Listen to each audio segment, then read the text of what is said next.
Assalamualaikum warahmatullahi wabarakatuh. Waalaikumsalam warahmatullahi wabarakatuh. Kenalkan, nama saya Ibnu Miawan Julianto dengan NIM 196304104 akan menjelaskan sebuah perencanaan dalam pembangunan desa dalam mata kuliah pemberdayaan masyarakat dengan judul pemanfaatan tenaga surya sebagai penerangan dan pompa air dalam memberdayakan masyarakat di Pulau Kodingareng.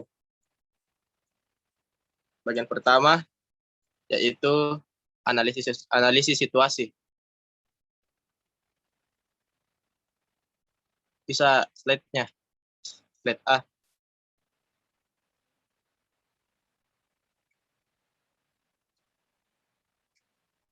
Seperti yang diketahui, Kelurahan Kodingareng terletak pada wilayah administrasi Kota Makassar di Kecamatan Ujung Tanah. Kelurahan Kodingareng terdiri dari 2 pulau, yaitu Pulau Kodingareng Lompo dan Pulau Kodingareng Keke. Pulau Kodingareng secara geografis terletak pada 119 derajat 16,00 bujur timur dan 5 derajat lintang selatan. Pulau Kodingareng memiliki luas kurang lebih 45 hektar dan tinggi dari permukaan air laut 1,5 meter. Di pulau ini terdapat 2 dusun atau lingkungan, yaitu Paminasa dan Perjuangan. Pulau ini berbatasan di sebelah barat dengan Selat Makassar, sebelah timur dengan Kota Makassar, sebelah utara dengan perairan laut Pulau Bone Tambung, dan sebelah selatan dengan perairan laut Kabupaten Takalar. Letak pulau ini dapat ditempuh kurang lebih selama 1 jam dari Kota Makassar menggunakan kapal reguler.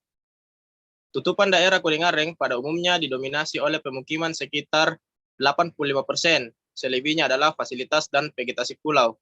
Area perumahan penduduk dominan ada di bagian tengah ke bagian selatan pulau, berjejer menghadap atau membelakangi pantai dari sisi timur sampai barat pulau.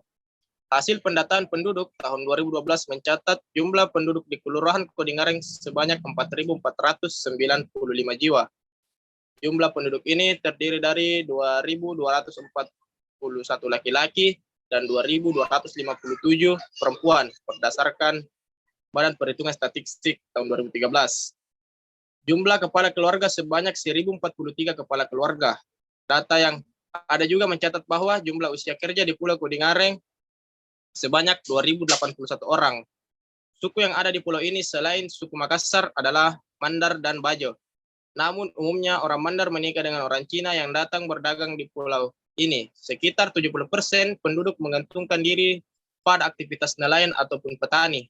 Sebagian bekerja pada sektor jasa seperti angkutan perairan, pertokoan, pertukangan, buruh bangunan, pegawai negeri, serta pembuat perahu kayu dan fiber.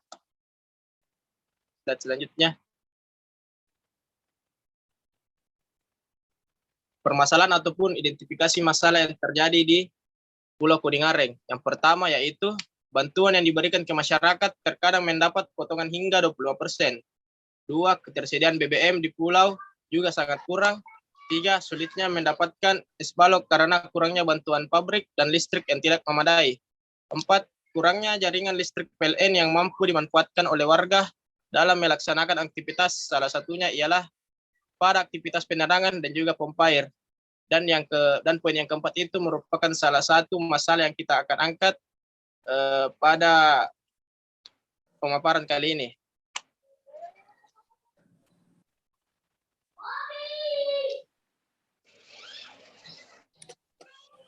Lalu adapun solusi permasalahan.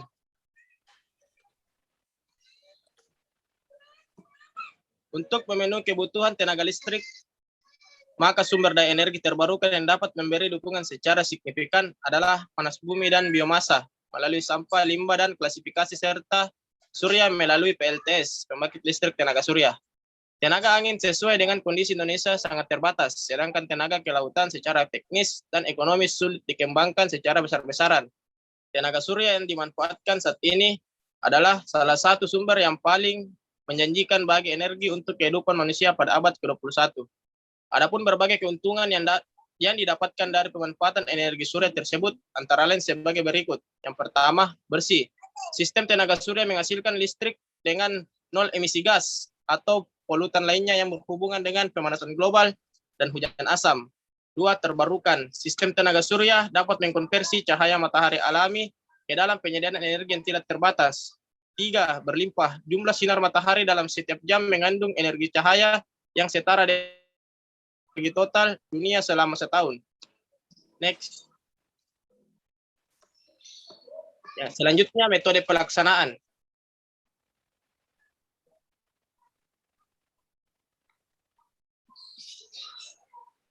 Dalam pelaksanaannya yaitu ada 2 pengembangan. Yang pertama itu pengembangan energi surya menjadi energi listrik untuk penerangan. Dalam perencanaan energi surya menjadi energi listrik untuk penerangan di daerah Pulau Kodingareng dapat dilakukan dengan berbagai tahapan, antara lain sebagai berikut. Yang pertama, menentukan kebutuhan energi listrik yang akan digunakan oleh masyarakat. Yang kedua, menentukan kebutuhan kapasitas daya panel surya agar dapat memberikan energi sesuai dengan kebutuhannya. Yang ketiga, menentukan beban listrik dengan tegangan 12 volt dan daya listrik 10 watt yang dapat dinyalakan pada siang hari maupun malam hari. Dan yang keempat, melakukan proses pengisian dan energi melalui sebuah regulator pengecasan yang mengendalikan tegangan yang masuk ke dalam sebuah media pengisian untuk menjaga kerusakan akibat terlalu kosong atau juga akibat pengecasan yang berlebihan. Next. Yang kedua yaitu pengembangan energi surya dalam pemanfaatan pompa air. Rangkaian sistem pompa air tenaga surya dapat dilakukan dengan sistem kerja, pengamatan, dan spesifikasi mesin pompa air, serta perlengkapan lainnya dengan spesifikasi sebagai berikut, yaitu menyediakan pompa air 75 watt dan output 120 watt. Kedua, tegangan masukan 220 volt. Yang ketiga, total height 32 meter. Yang keempat, daya hisap 9 meter. Yang kelima, daya dorong 23 meter. Yang keenam, solar panel 2 kali 100 WP. Yang ketujuh, solar charge controller 20 ampere.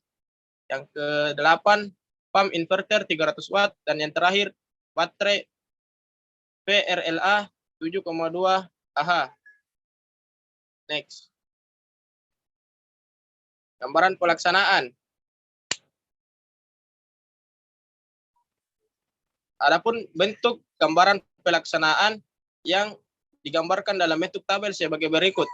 Yang pertama, analisis dan survei lapangan yang dilakukan pada tanggal 28 sampai 29 Mei 2022. Adapun kegiatan ini sebagai bentuk identifikasi masalah dan melihat kondisi kebutuhan masyarakat Kodingareng yang belum sepenuhnya terpenuhi. Lalu yang kedua, kegiatan wawancara dengan warga sekitar yang dilakukan pada tanggal 29 Mei sampai pada tanggal 31 Mei 2022. Adapun kegiatan ini dilakukan sebagai upaya untuk mendapatkan informasi langsung dari warga Kodingareng yang menjadi objek pemberdayaan masyarakat. Yang ketiga yaitu sosialisasi dengan masyarakat yang dilakukan pada tanggal 1 Juni sampai dengan 3 Juni 2022. Adapun kegiatan ini dilakukan sebagai upaya pemberdayaan awal warga Kodingareng untuk diberikan pemahaman terkait upaya pemberdayaan yang dilakukan, yaitu pemanfaatan energi surya menjadi energi listrik untuk penerangan dan pompa air. Yang keempat, yaitu pengerjaan dan pemasangan PLTS yang dilakukan pada tanggal 4 Juni sampai 10 Juni 2022. Adapun kegiatan ini sebagai bentuk eksekusi perencanaan dalam memberdayakan warga Kodingareng dalam upaya pemanfaatan energi surya menjadi energi listrik untuk pompa air dan penerangan.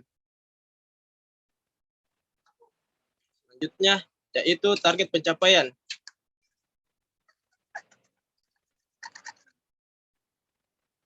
Adapun target pencapaian dalam pelaksanaan kegiatan pemberdayaan kali ini, pertama yaitu kegiatan sosialisasi dengan target 80%. Dengan keterangan dalam kegiatan ini, sosialisasi ditargetkan mampu diberikan kepada warga Kodingareng setidaknya 80% dari jumlah warga secara keseluruhan sebanyak 1043 kepala keluarga. Yang kedua, pemasangan PLTS untuk pompa air yang diharapkan mampu memenuhi target 100%, yang artinya dalam kegiatan ini pemasangan PLTS untuk pompa air ditargetkan mampu menjangkau seluruh rumah-rumah warga yang ada di Kelurahan Kodingareng. Dan yang kegiatan selanjutnya yaitu pemasangan PLTS untuk penerangan yang ditargetkan 100%, yang artinya Dalam kegiatan ini, pemasangan PLTS untuk penerangan ditargetkan mampu mengaliri seluruh rumah warga tanpa kecuali di Kelurahan Kodingareng. Baik, itulah tadi hasil pemaparan rancangan kegiatan pemberdayaan masyarakat Kodingareng melalui pemanfaatan tenaga surya menjadi tenaga listrik untuk penerangan dan pompa air. Kurang lebihnya mohon dimaafkan. Bila Taufik Walhidayah. Assalamualaikum warahmatullahi wabarakatuh. Waalaikumsalam warahmatullahi wabarakatuh.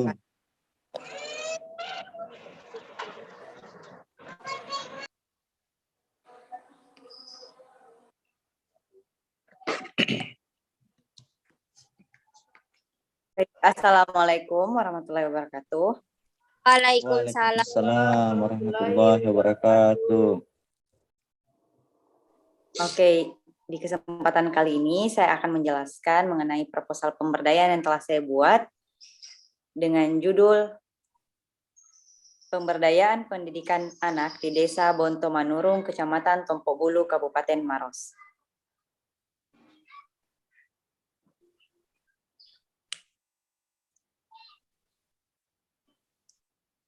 Oke, selanjutnya latar belakang. Pendidikan merupakan hal terpenting dalam kehidupan manusia. Dengan kata lain, seluruh rakyat Indonesia berhak atas pendidikan dan perlu terus berkembang dalam pendidikannya. Pendidikan tidak pernah berakhir. Pendidikan secara umum memiliki makna proses kehidupan yang memungkinkan setiap individu tumbuh dan tetap hidup. Lingkungan pendidikan pertama yang diterima semua manusia adalah lingkungan rumah, pendidikan informal, lingkungan sekolah, pendidikan formal, dan lingkungan masyarakat, pendidikan informal. Kesenjangan pendidikan antara pedesaan dan perkotaan memiliki banyak aspek lain. Di slide selanjutnya.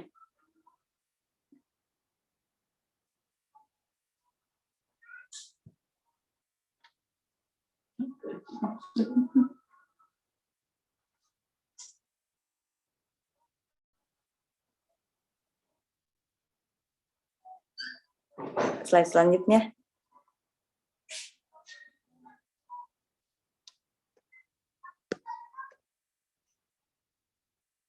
Kesenjangan pendidikan antara pedesaan dan perkotaan memiliki banyak aspek lain.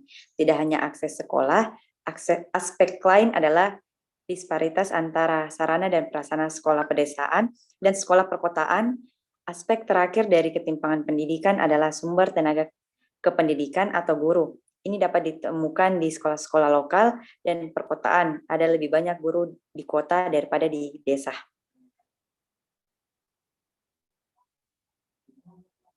Identifikasi masalah.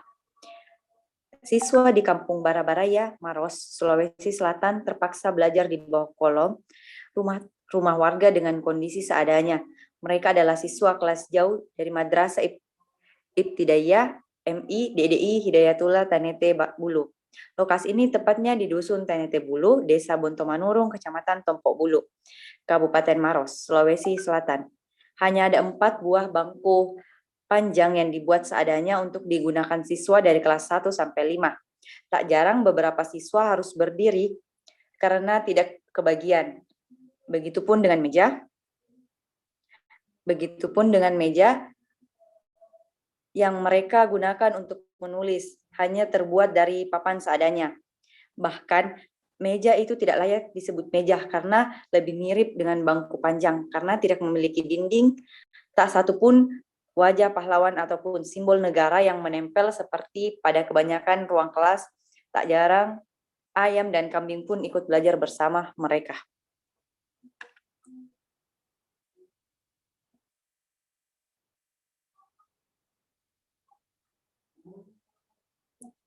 Selanjutnya,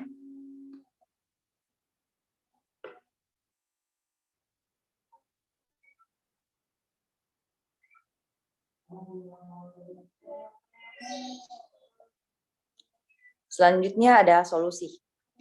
Pemberdayaan dalam ranah pendidikan sangat penting dilakukan dalam kehidupan masyarakat desa. Oleh karena itu, menjalankan kegiatan pemberdayaan pendidikan di desa yang dikerjasamai dengan komunitas peduli anak menjadi solusi terbaik yang dilakukan para mahasiswa yang akan terjun langsung ke desa untuk mengajar dan menyalurkan ilmunya. Selanjutnya, gambaran pelaksanaan. Pertama ada perencanaan kegiatan. Kegiatan yang dilakukan antara lain pertama, mendatangi dusun-dusun yang ada di Desa Tompok Bulu yang lokasinya tidak terakses pendidikan. Yang kedua, mengajar dan menyalurkan ilmu untuk anak-anak di desa tersebut. Ketiga, membagikan buku bacaan kepada anak-anak yang ada di desa tersebut. Selanjutnya, gambaran pelaksanaan partisipasi mitra dalam pelaksanaan program. Kita akan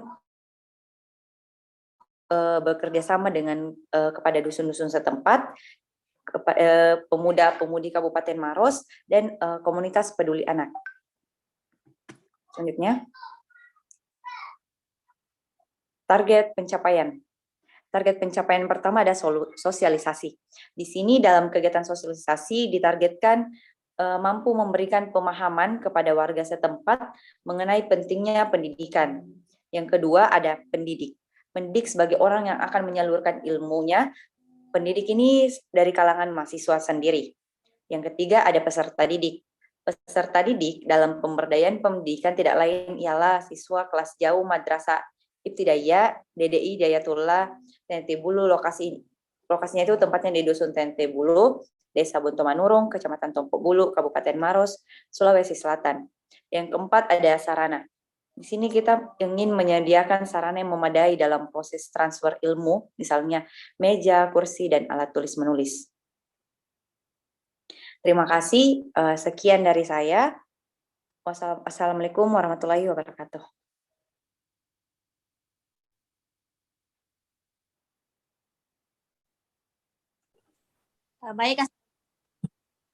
Baik, Assalamualaikum warahmatullahi wabarakatuh. Perkenalkan, nama saya Niki Birtulan Nyalim.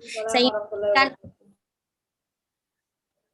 proposal proyek saya yang dimana judulnya itu ialah pemberdayaan masyarakat dalam pelatihan pembuatan kerajinan pot bunga dari bahan kain bekas Desa Kindang, Kabupaten Bulukumba.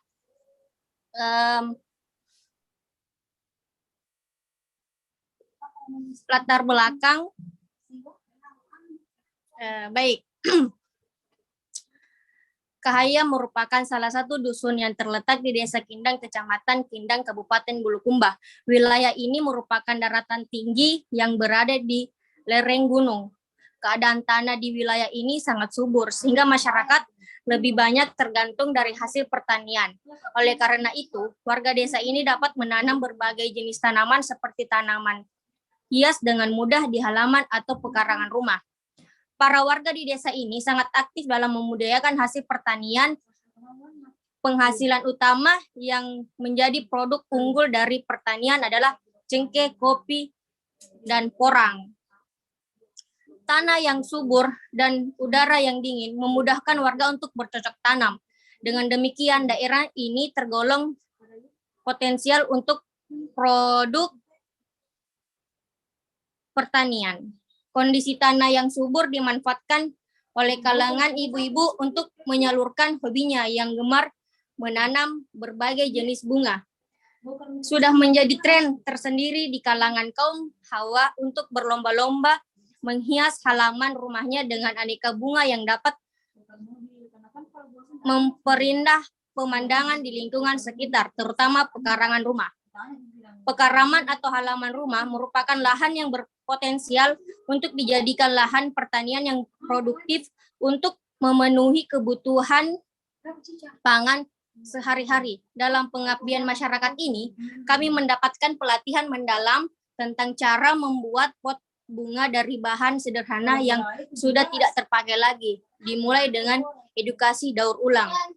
Pelaksanaan program kegiatan pengabdian masyarakat ini melalui pelatihan dan pot bunga dapat terlaksana dengan baik sesuai rencana. Terbukti dengan antusias yang ditunjukkan oleh peserta dengan indikator kehadiran seperti yang melampaui target di mana banyak warga setempat yang ikut dalam kegiatan ini. Ibu-ibu dan remaja putri yang tergabung dalam kelompok ini umumnya memiliki pengetahuan baru, memulai eksperimen sehingga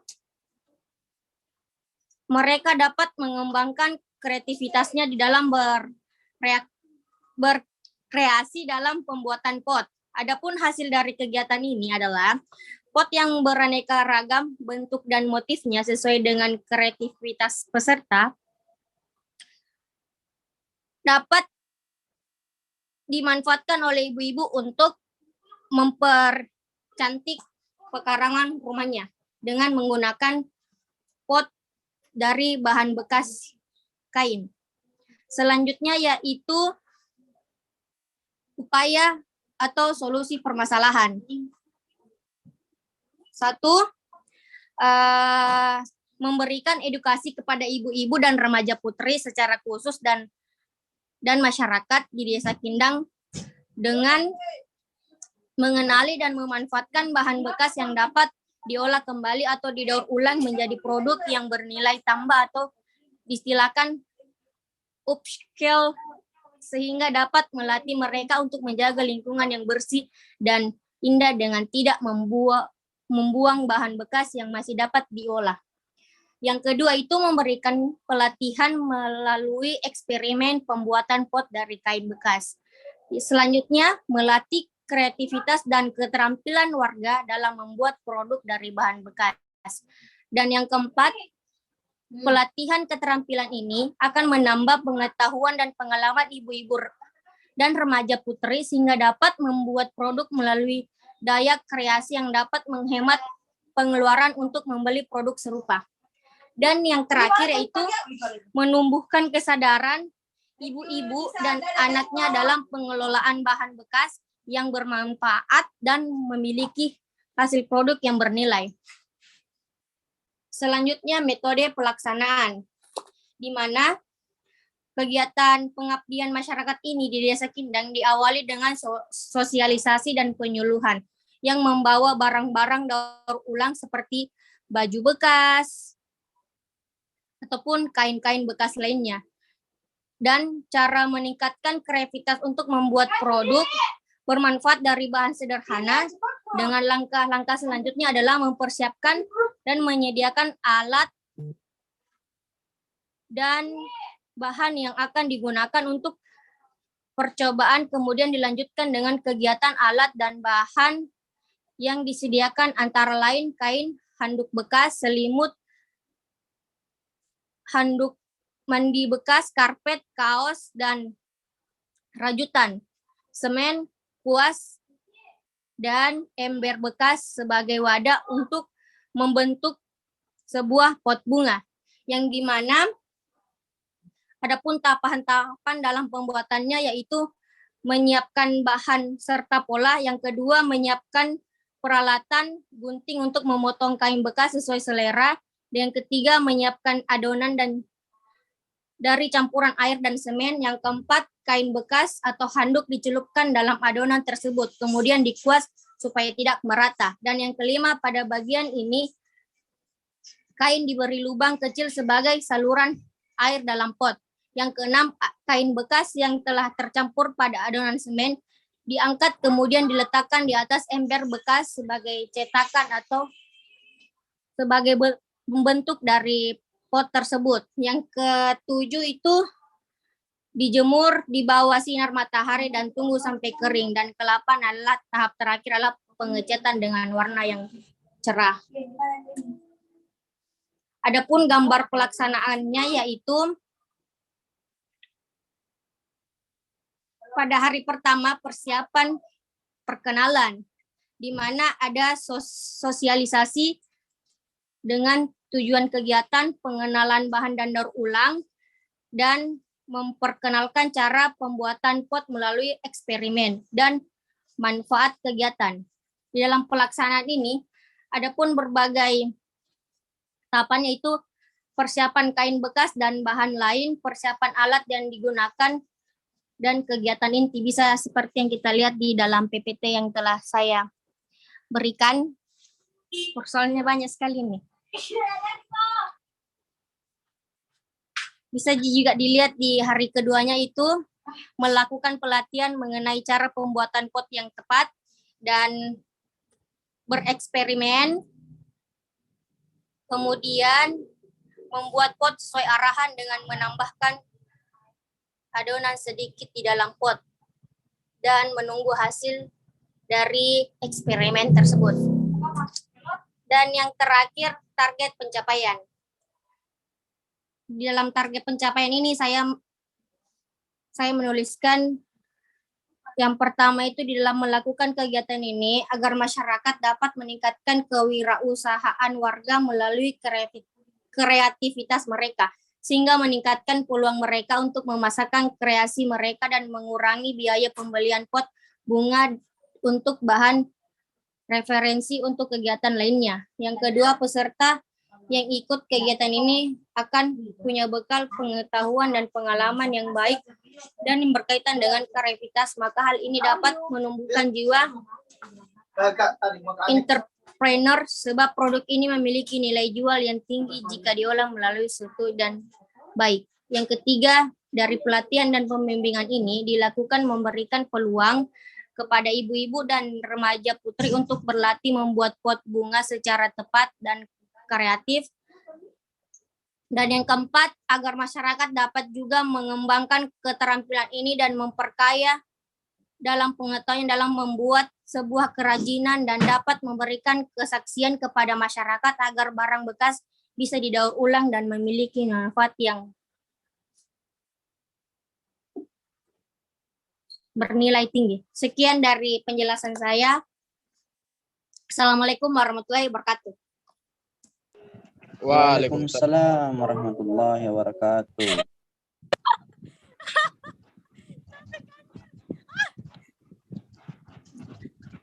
Morning star.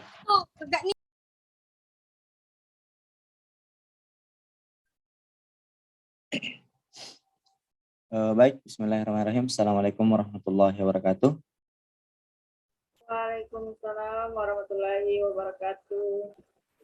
Wabarakatuh.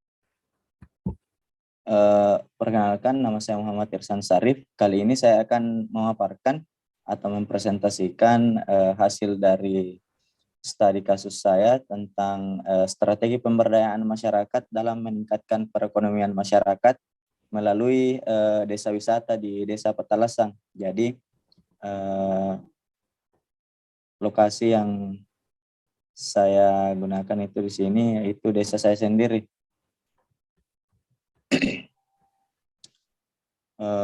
Selanjutnya saya akan menjelaskan dulu tentang sedikit pengantar. Nah, di sini bisa kita ketahui bersama bahwa Indonesia itu adalah negara kepulauan yang sangat besar, dihuni oleh bermacam-macam ras, suku, etnis yang berbeda-beda. Masing-masing daerah tersebut juga memiliki keunggulan tersendiri, termasuk potensi alamnya.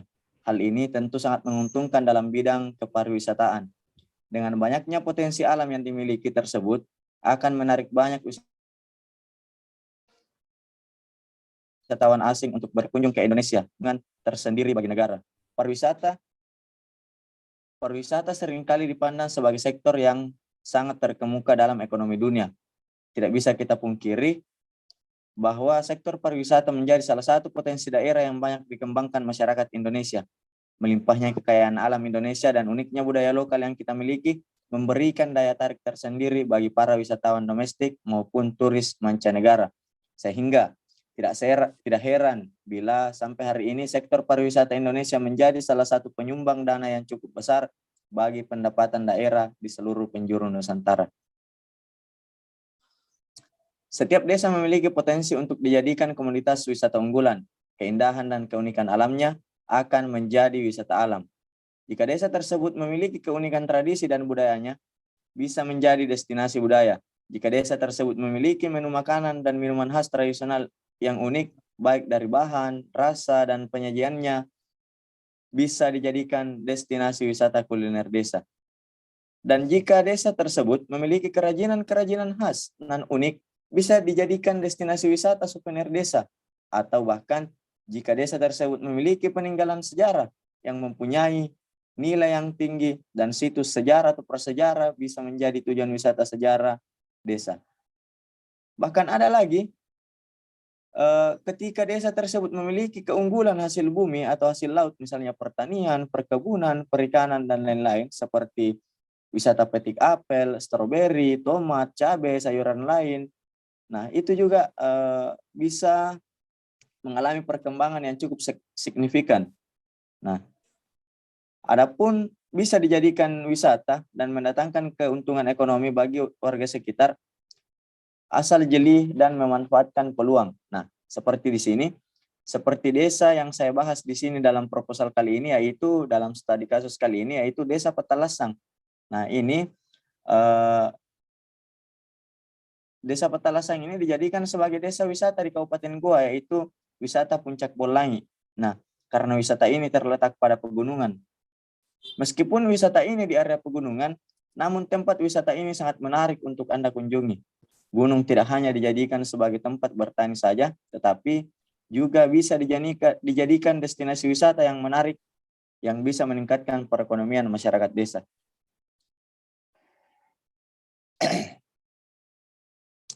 Kemudian di sini untuk mengetahui penerimaan masyarakat terhadap kegiatan pengembangan desa wisata itu ada 5 poin yang harus kita perhatikan. Yang pertama, tentunya tidak bertentangan dengan adat istiadat masyarakat setempat. Kemudian, pengembangan fisik yang diajukan untuk meningkatkan kualitas lingkungan desa. Kemudian yang ketiga, memperlihatkan unsur kelokalan dan keaslian. Serta yang keempat, memberdayakan masyarakat desa. Dan yang terakhir, memberlakukan daya dukung dan daya tampung serta berwawasan lingkungan.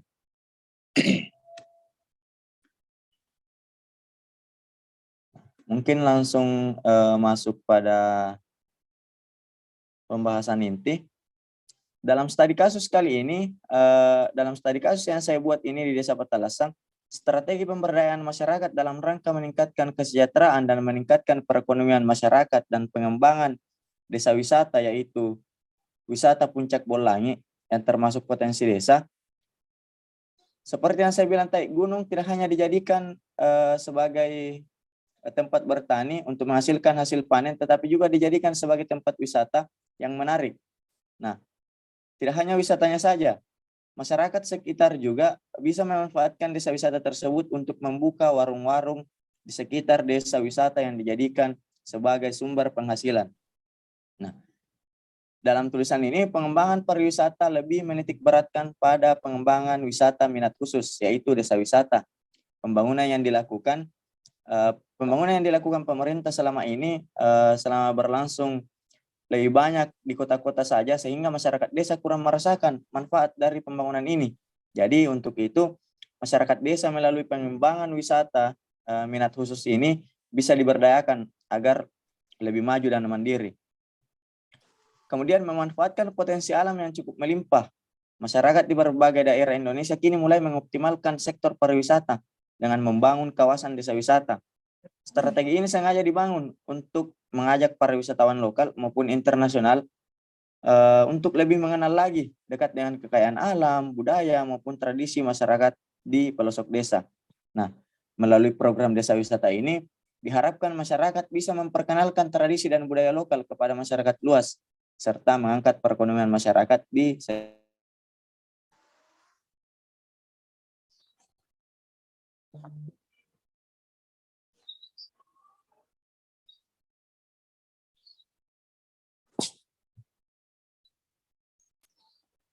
wisata di area pegunungan, namun tempat wisata ini sangat menarik untuk dikunjungi. Nah, destinasi wisata ini juga menarik dan seperti tadi dapat meningkatkan perekonomian masyarakat di desa tersebut. Kemudian pengumpulan data pada studi kasus yang saya ambil di sini yaitu ada 2, yaitu teknik wawancara dan observasi. Adapun di sini wawancara itu bentuk komunikasi antara 2 orang melibatkan seseorang yang ingin mendapatkan suatu informasi atau data dari seorang dengan mengajukan beberapa pertanyaan berdasarkan tujuan tertentu. Kemudian observasi yaitu laporan tertulis dari suatu peristiwa yang isinya menjelaskan berupa penjelasan dan pemikiran dalam peristiwa tersebut, ditulis dengan sengaja untuk menyimpan atau meneruskan keterangan mengenai pariwisata tersebut dalam penelitian ini. Nah, penulis kali ini yang saya sendiri melakukan ini observasi langsung di lokasi di puncak Gunung Belangit, Desa Petalasang, Kabupaten Goa. Nah, mungkin hanya itu yang dapat saya paparkan mengenai mengenai strategi pemberdayaan masyarakat dalam meningkatkan perekonomian masyarakat desa melalui desa wisata di Desa Petalasang, Kecamatan Petalasang, Kabupaten Goa. Kurang dan lebihnya mohon dimaafkan. Sekian. Wassalamualaikum warahmatullahi wabarakatuh. Waalaikumsalam warahmatullahi wabarakatuh. Syukur alhamdulillah.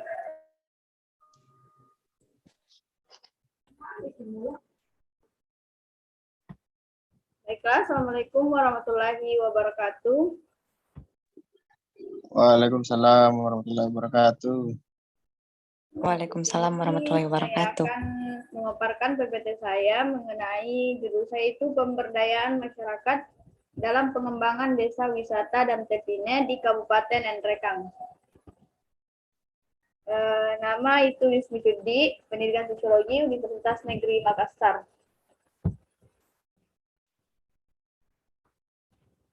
Latar belakangnya itu para wisata adalah suatu yang terkait dengan daerah wisata, wisatawan, perjalanan, dan kegiatan lainnya yang termasuk dalam pariwisata. Indonesia adalah suatu negara akan keberagaman wisata budaya maupun alam yang menjadikan sumber devisa dalam pariwisata. Pengembangan dalam wisata menjadi daya tarik karena pesona alam, sehingga baik masyarakat lokal maupun mancanegara melakukan pariwisata untuk menjadikan tempat wisata sebagai tempat untuk mengurangi stres. Salah satu kawasan yang memiliki potensi pengembangan aktivitas kebutuhan minat wisata berbasis lokalistis berada di objek wisata Gunung Nona, merupakan jalur destinasi yang menghubungkan Kota Makassar dan Utara Toraja, berada di Kecamatan Kabupaten Nrekang, Sulawesi Selatan, Indonesia. Tepatnya di Kabupaten Nrekang, yaitu Desa dan Tepine. Faktor geografis memiliki peran dalam kemajuan objek wisata. Pariwisata adalah fenomena spasial yang terjadi di suatu wilayah tujuan wisata. Adanya objek daya tarik dalam objek wisata adalah hal yang penting dalam kegiatan wisata sebagai mata rantai terpenting yang disebabkan oleh adanya wisatawan yang berkunjung, yang mana adanya potensi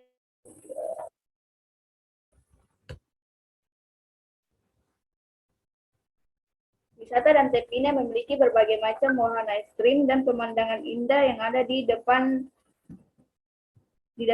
Wisata alam dan Tepine adalah wisata alam yang berada di dalam kawasan hutan yang ada di Kelurahan Tanete, Kecamatan Anggeraja, Kabupaten Nrekang. Dan Tepine diambil dari bahasa lokal Nrekang, dan Tepine berasal dari dua suku kata, yakni Dante diambil dari suku setempat dan merupakan nama lokasi dan Tepine. Dalam bahasa Indonesia berarti halaman, sedangkan Gata dan Tepine dalam bahasa Inggris berarti pinus. Sesuai dengan namanya, dalam area wisata ini kita bisa menikmati udara sejuk di antara rimbunan pohon pinus.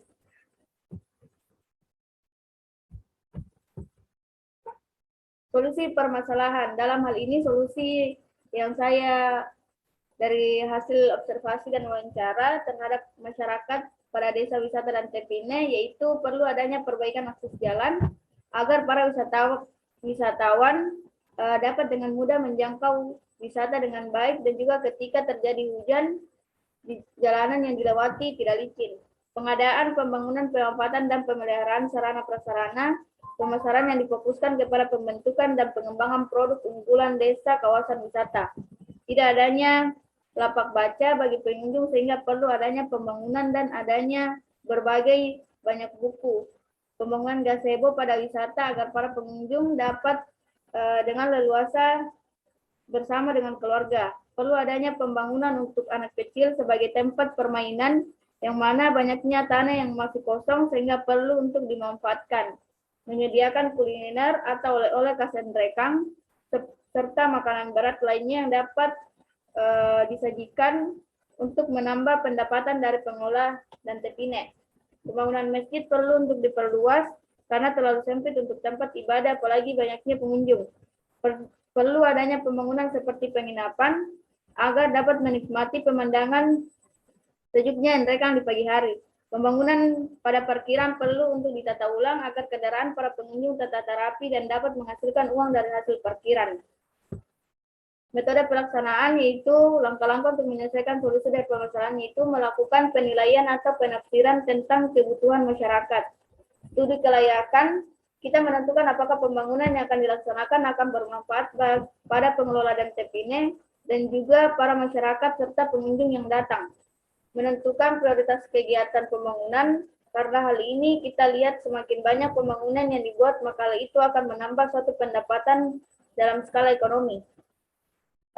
Berikutnya, melaksanakan kegiatan pembangunan ketika informasi baru diperlukan, melakukan monitoring dan evaluasi kegiatan pembangunan, mempersiapkan fasilitas dengan melakukan suatu pembangunan dengan cara pengelola dan desa dan TPN memperbaiki akses tersebut dengan melakukan pembangunan jalan yang mudah diakses.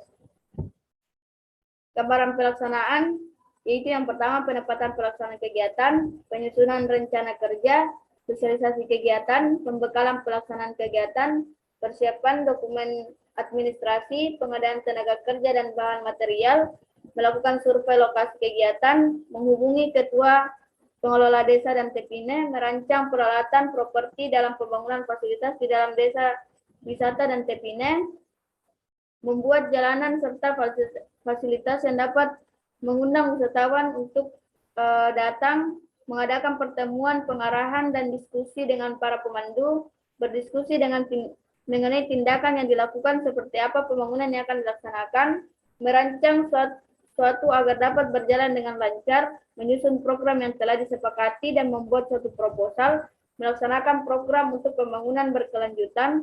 Yang terakhir itu adanya evaluasi. Target pencapaian. Adapun perubahan yang diharapkan dari program ini adalah desa wisata dan TPN asal mulanya memang adalah desa wisata di mana desa ini terkenal dengan wisata alam yang indah.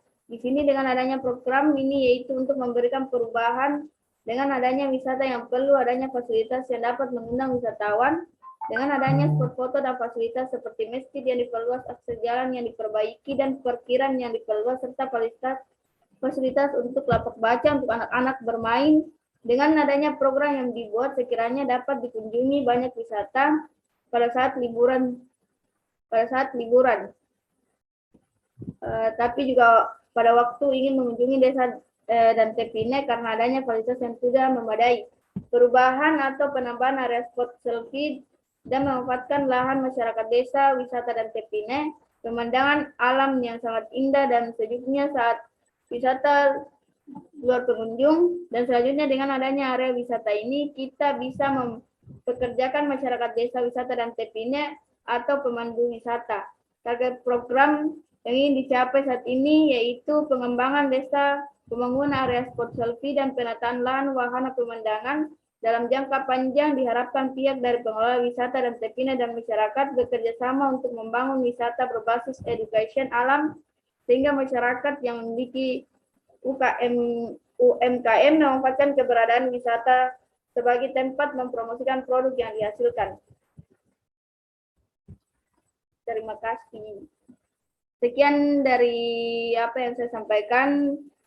Apabila ada kekurangan mohon dimaafkan. Assalamualaikum warahmatullahi wabarakatuh.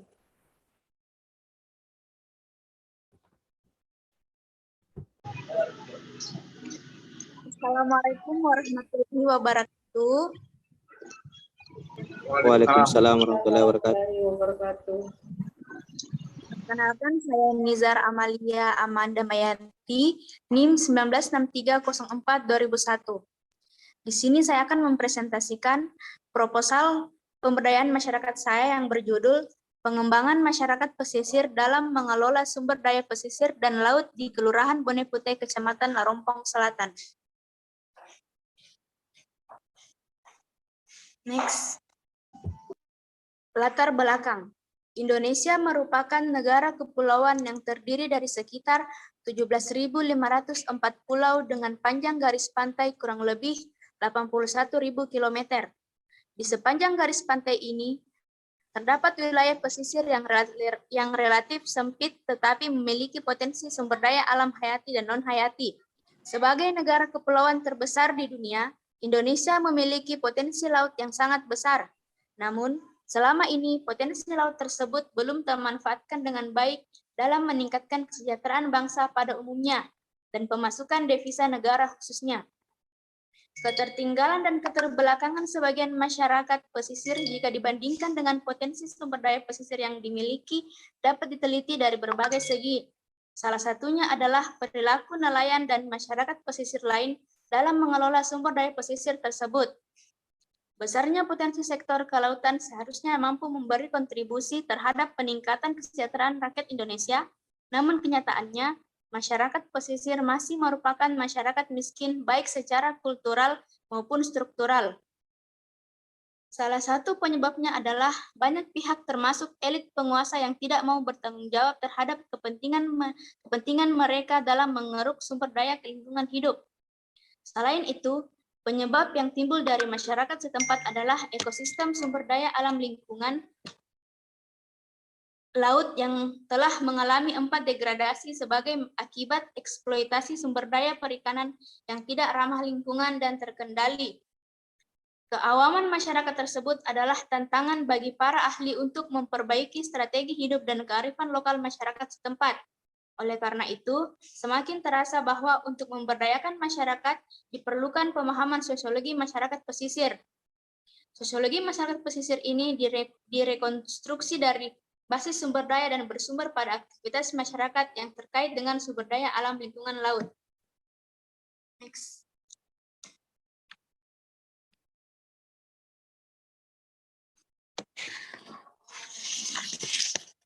Permasalahan atau identifikasi masalah. Masyarakat pesisir memiliki kehidupan yang khas, yang dihadapkan langsung dengan keadaan ekosistem yang keras dan sumber kehidupan yang bergantung pada pemanfaatan sumber daya pesisir dan laut. Masyarakat pesisir, khususnya nelayan, masih terbelit oleh persoalan kemiskinan, keterbelakangan, dan kesulitan mengakses berbagai layanan publik. Terdapat persoalan tertentu yang terkait dengan aspek ekologis, sosial, dan ekonomi sehingga masyarakat di kawasan pesisir masih tertinggal. Persoalan rendahnya kualitas kehidupan masyarakat pesisir dialami pula di pesisir Teluk Bone, yakni di wilayah Kelurahan Bone Putih, Kecamatan Larompong Selatan, Kabupaten Luwu. Pesisir Kelurahan Bone Putih merupakan ujung timur antiklinal selatan yang berhadapan langsung dengan laut. Untuk jumlah kapal tangkap ikan nelayan yang sandar di Pelabuhan Bone Putih, jenis 15 GT berjumlah 25-30 kapal, untuk 5 GT 50 unit, di bawah 5 GT lebih dari 100 dan sekitar 50 lebih bagang apung. Potensi sumber daya perikanan di Luwu cukup besar. Hasil tangkapan ikan nelayan untuk ikan jenis tuna mencapai 200 sampai 210 ton per bulan dengan total nilai pendapatan mencapai 21 miliar. Selain potensi perikanan Luwu, dengan garis persis pantai sepanjang 139 km, ditanami budaya rumput laut katonik. Pemanfaatan sumber daya yang kurang maksimal sampai saat ini, antara lain dikarenakan masih terdapat kendala yakni skala usaha yang rata-rata kecil di bawah skala ekonomis. Kualitas sumber daya manusia yang masih rendah, kurangnya penguasaan teknologi, serta tingkat pemanfaatan sumber daya yang kurang merata dan tidak memperhatikan daya dukung lingkungan.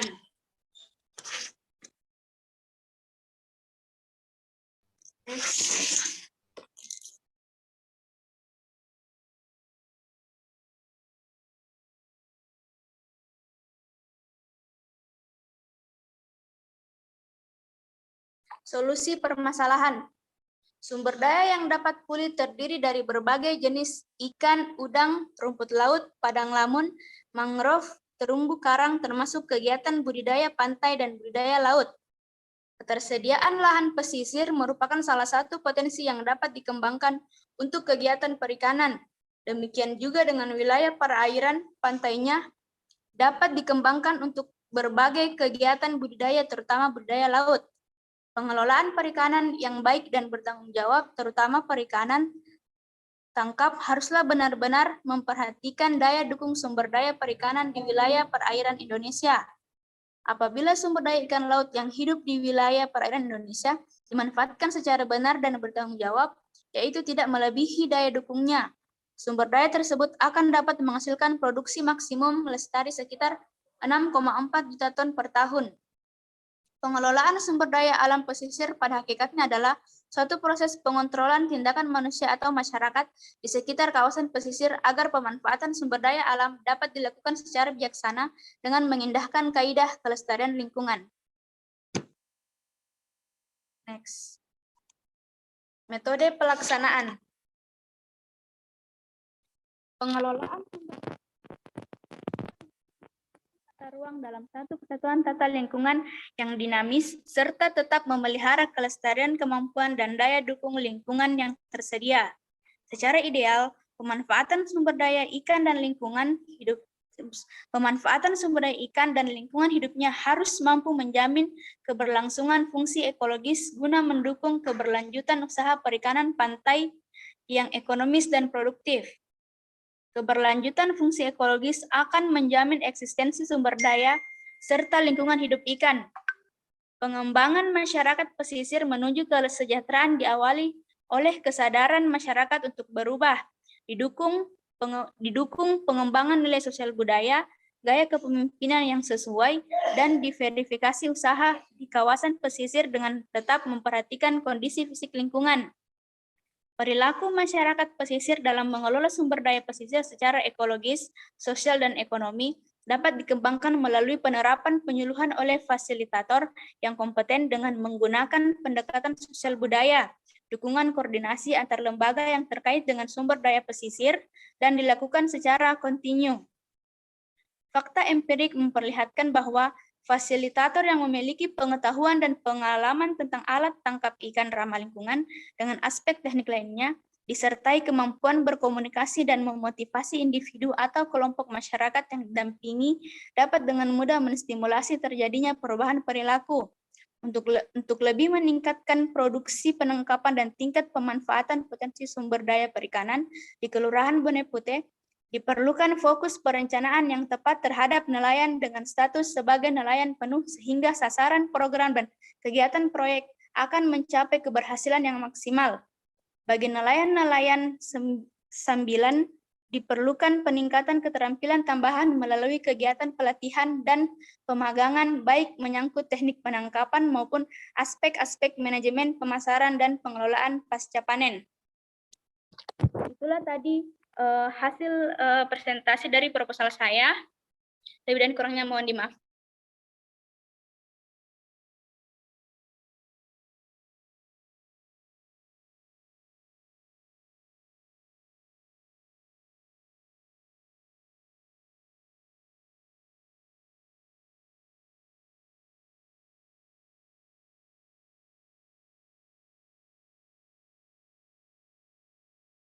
Assalamualaikum warahmatullahi wabarakatuh.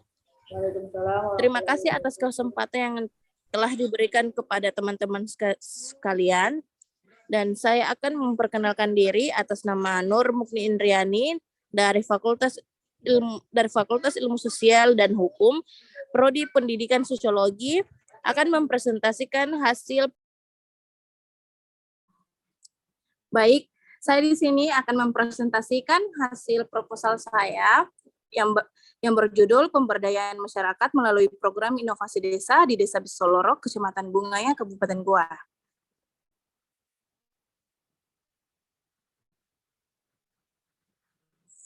Umi, yang kedua, slide kedua. Ya. Pendahuluan. Peningkatan kesejahteraan sosial masyarakat merupakan salah satu program bangsa Indonesia yang ditandai dengan masih banyaknya jumlah penduduk yang hidup dengan kesejahteraan yang masih di bawah standar. Penduduk yang hidup dengan kesejahteraan sosial yang masih di bawah standar ini menjadi perhatian pemerintah dan beberapa pihak termasuk perusahaan yang mempunyai tanggung jawab sosial. Sehingga peningkatan kesejahteraan sosial masyarakat menjadi salah satu hal yang diprioritaskan. Upaya tersebut dapat ditempuh melalui pemenuhan kebutuhan dasar agar secara bertahap kehidupan yang lebih berkualitas dan kemandirian dapat dicapai.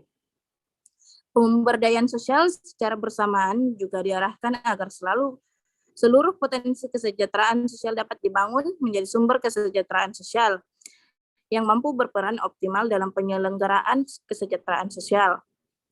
Program inovasi desa merupakan upaya membangun desa dengan pemberdayaan masyarakat yang terfokus dalam 3 sasaran program. Sasaran fokus program inovasi desa adalah pengembangan ekonomi lokal, kewirausahaan, dan peningkatan sumber daya manusia. Sasaran program ini dikembangkan untuk mengoptimalkan penggunaan dana desa agar tidak terfokus pada infrastruktur fisik yang selama ini kurang memperhatikan kebutuhan ekonomi lokal dan kewirausahaan masyarakat. Slide ketiga, Yusmi. Identifikasi masalah. 1. Kapasitas desa khususnya di Desa Bisoloro, Kecamatan Bungaya dalam menyelenggarakan pembangunan dalam perspektif yaitu desa membangun. Disadari masih memiliki keterbatasan. Keterbatasan itu tampak dalam kapasitas aparat, kualitas tata kelola desa, maupun sistem pendukung yang terwujud melalui regulasi dan kebijakan pemerintah yang terkait dengan desa. Sebagai dampaknya, kualitas perencanaan, pelaksanaan, pengendalian, dan pemanfaatan kegiatan pembangunan desa kurang memberikan dampak terhadap peningkatan kesejahteraan masyarakat di Desa Bisoloro, Kecamatan Bungaya, Kabupaten Goa. Kedua, aspek lain yang juga harus diperhatikan secara serius dalam pengelolaan pembangunan desa adalah ketersediaan data yang memadai, meyakinkan, dan up to date mengenai kondisi objektif maupun perkembangan desa-desa yang menunjukkan pencapaian pembangunan desa. Ketersediaan data sangat penting bagi semua pihak yang berkepentingan, khususnya bagi pemerintah dalam merumuskan kebijakan pembangunan.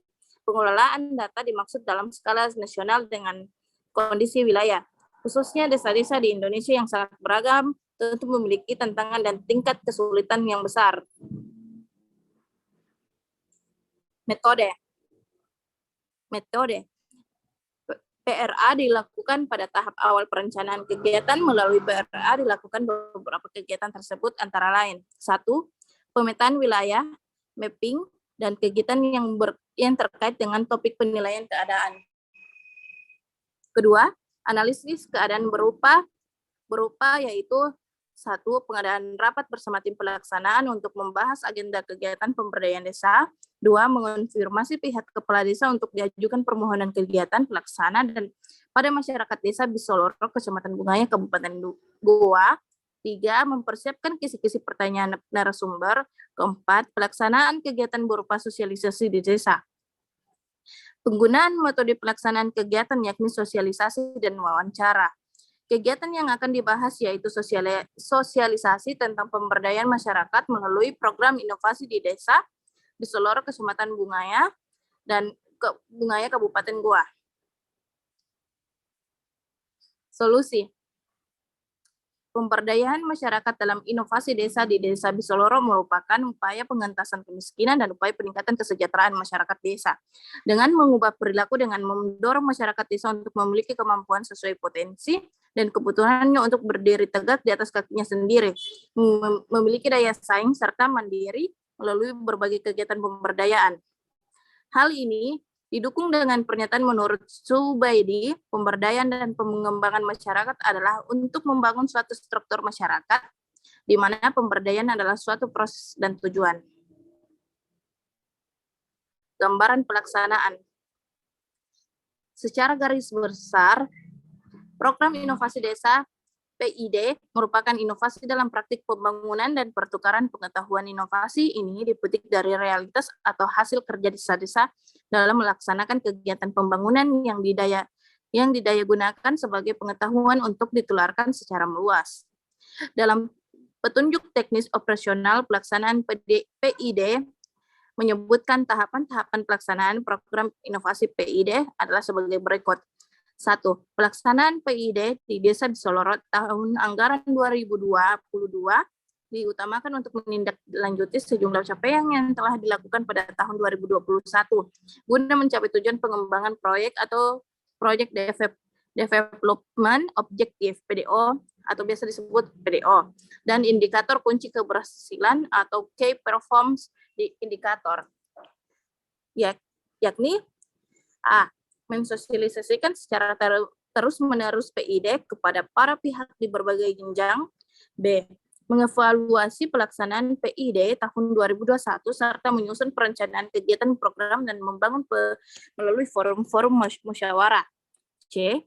Mengawal dan menindaklanjuti hasil-hasil dari Bursa Inovasi Desa 2021, terutama komitmen replika atau adopsi oleh setiap desa berdasarkan kartu komitmen pendokumentasian inovasi desaku atau ID dari setiap desa yang terjaring dalam kartu ID. D. Mengidentifikasi dan memastikan ketersediaan P2KTD. E. Peningkatan kapasitas bagi masyarakat dan pelaku program. F.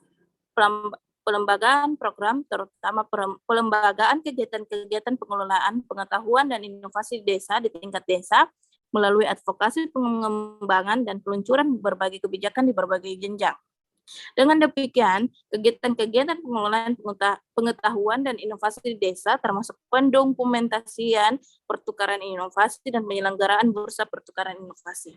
Assalamualaikum warahmatullahi wabarakatuh.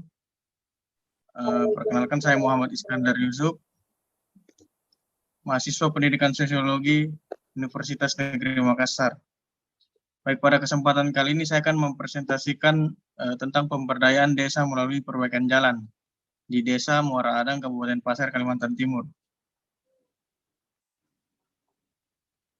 Proses reformasi politik dan pergantian pemerintahan yang terjadi pada tahun 1998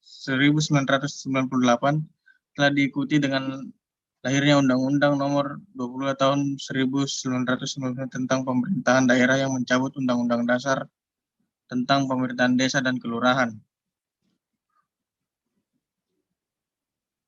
Pedoman umum pengaturan mengenai desa menekankan pada prinsip-prinsip demokrasi, peran serta masyarakat, pemerataan dan keadilan, serta memperhatikan potensi dan keanekaragaman daerah. Latar belakangan daerah pedesaan di negeri ini masih merupakan masalah besar yang belum teratasi. Daerah pedesaan di pedalaman sangat jauh berbeda dalam hal ketersediaan sarana dan prasarana pendukung aktivitas wilayah. Ribuan desa di tanah air ini sangat timpang keadaannya dibandingkan dengan wilayah perkotaan yang memiliki dukungan fasilitas lengkap. Tanpa ketersediaan infrastruktur jalan, maka pertumbuhan ekonomi sangat sulit dicapai. Hal ini akan berakibat pada proses pembangunan ekonomi yang tidak berjalan dengan baik dan masyarakat mengalami kesulitan untuk melakukan berbagai proses transaksi antar desa ke desa maupun desa dengan kota. Implementasi dana desa dalam pembangunan pedesaan, khususnya dalam penyediaan jalan, masih menemui beberapa permasalahan. Misalnya dalam ketersediaan sumber daya manusia, transparansi dana, dan sebagainya. Untuk itu, untuk mengetahui permasalahan pembangunan jalan desa khususnya yang bersumber dari dana desa, serta mendorong adanya inovasi yang dibutuhkan untuk pembangunan jalan desa, penyelenggara jalan di desa Orde Lama dan Orde Baru menjadi relevan bagi ekonomi desa ketika sumber daya desa sudah dirombak menjadi komoditas. Tujuan pemberian dana desa yang bersumber dari anggaran pendapatan dan belanja negara yaitu diprioritaskan untuk pembangunan dan pemberdayaan masyarakat. Oleh karena itu dapat diartikan bahwa dana desa ini berasal dari pusat, tidak hanya diprioritaskan untuk pembangunan infrastruktur desa, tetapi juga diperuntukkan untuk pemberdayaan masyarakat. Adapun permasalahan yang sering terjadi di desa-desa Indonesia adalah akses jalan yang rusak, sehingga aktivitas masyarakat dari seluruh aspek biasanya tidak bisa berjalan dengan semestinya, dikarenakan akses jalan merupakan salah satu sarana transportasi yang sangat berpengaruh terhadap aktivitas masyarakat. Dengan dibangunnya infrastruktur jalan yang memadai, maka akan dapat meningkatkan kesejahteraan bermasyarakat. Perkenalkan, nama saya Wahidin, mahasiswa program studi pendidikan sosiologi. Di sini saya akan mempresentasikan proposal saya yang berjudul Pemberdayaan Petani Garam dalam Meningkatkan Ekonomi Masyarakat Kecamatan Arungkeke, Kabupaten Jeneponto. Latar belakang, Indonesia dikenal sebagai negara maritim dengan potensi sumber daya kelautan baik hayati maupun non-hayati yang sangat besar. Salah satu kekayaan sumber daya kelautan non-hayati yang dimiliki adalah produksi garam. Meskipun memiliki potensi sumber daya kelautan non-hayati yang besar, ironisnya ternyata Indonesia masih menjadi importir garam yang cukup besar. Menurut Maulida 2010, Indonesia masih mengimpor garam sebesar 1,6 juta ton dari total kebutuhan garam nasional sebesar 2,8 juta ton pada 2013. Ini artinya, ini menunjukkan bahwa Indonesia hanya mampu memproduksi garam sebanyak 1,2 ton.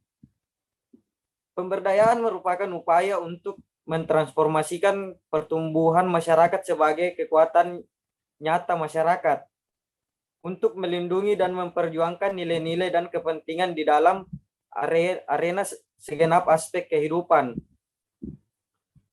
Pemberdayaan mempunyai arti meningkatkan kemampuan atau meningkatkan kemandirian masyarakat. Pemberdayaan masyarakat bukan hanya meliputi penguatan individu tetapi juga peranata-peranata sosialnya. Kebutuhan garam yang tinggi seharusnya petani dapat memperoleh penghasilan yang layak dari usaha garam. Namun kenyataannya kehidupan petani garam di berbagai daerah, yang salah satunya itu di Kecamatan Arungkeke, dihadapkan dengan situasi sulit dan terpuruk. Bagi masyarakat Kecamatan Arungkeke, membuat garam salah satu sumber mata pencarian penting yang diandalkan pada musim kemarau untuk memenuhi rumah tangganya. Akan tetapi keadaan tidak sesuai dengan yang diharapkan. Misal petambak garam yang mengelola satu petak yang luasnya 4 kali 10 meter dapat menghasilkan 7-10 karung dalam 7 hari, di mana harga sekarung mencapai 30.000. Nah, adapun dari permasalahan tersebut, saya ingin menyampaikan identifikasi masalah dari judul saya, yaitu karena harga garam di pasaran tidak dapat ditentukan harganya berapa, karena hal itu ditentukan oleh para pengepul garam tersebut berkaitan dengan kondisi musim. Ketika musim hujan panjang atau lama, maka susah untuk membuat garam, dan ketika kemarau panjang maka adanya ketersediaan garam yang overload sehingga mengakibatkan garam tidak laku dijual ataupun laku dijual harganya garam yang sangat rendah. Nah, adapun solusi yang saya berikan di sini dalam judul saya itu pemberdayaan petani garam dalam meningkatkan ekonomi masyarakat dengan mengikuti berbagai macam program seperti program pelatihan, bimbingan berwirausaha, kelengkapan sarana dan prasarana. Upaya yang harus dilakukan petani garam dalam mendorong adanya peningkatan ekonomi masyarakat dengan meningkatkan sumber daya manusia, memperkuat permodalan, meningkatkan manajemen usaha, dan memperluas pemasaran.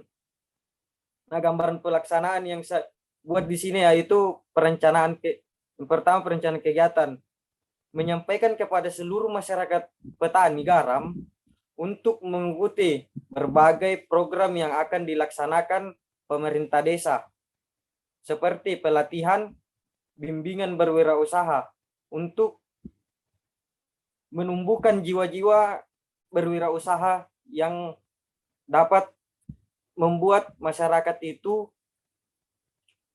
menjadi lebih sejahtera. Nah, yang terakhir yaitu target pencapaian. Adapun target pencapaian dari gambaran pelaksanaan di atas, yaitu diharapkan seluruh petani garam dapat memperluas target pemasaran untuk meningkatkan hasil dan pendapatan dari hasil panen garam yang telah siap untuk didagangkan. Nah, mungkin itu saja